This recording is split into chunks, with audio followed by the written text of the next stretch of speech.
Example 8.3 பார்க்க போகிறோம். முதல் கொஸ்டின் வாசிங்க என்ன கொடுத்துருக்காங்க, the range of a cell data is 13.67 and the largest value 70.08. நமக்கு என்ன கண்டுபிடிச்சு சொல்லிருக்காங்க, find the smallest value. அப்போ ரேஞ்ச் என்ன கொடுத்துருக்காங்க, given dataல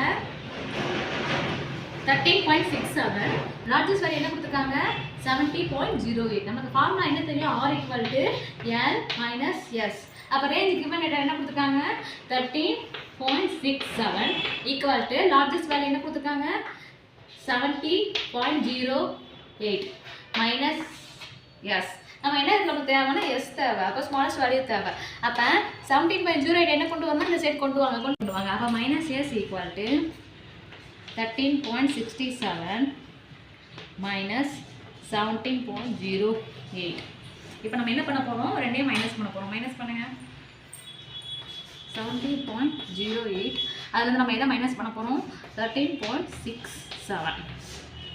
ரெண்டையும் மைனஸ் பண்ண ஆன்சர் என்ன கிடைக்கும், 8ல் 7 போச்சுன்னா 1. இப்போ 0ல் 6 போகுமா, என்ன போகாது. அப்போ நம்ம என்ன பண்ணணும், பக்கத்தில் பாரோ வாங்கணும். இப்போ 0ல் 3 போகுமா, அதுவும் போகாது. அப்போ நம்ம 7லேருந்து பாரோ பண்ணலாம். அப்போ இங்கே என்ன வரும் 6 வரும், இங்கே என்ன வரும் 9 வரும், இங்கே 10. அப்போ 10ல் 6 போச்சுன்னா ஆன்சர் என்ன 4. அதே மாதிரி 9ல் 3 போச்சுன்னா 6, 6ல் 1 போச்சுன்னா 5.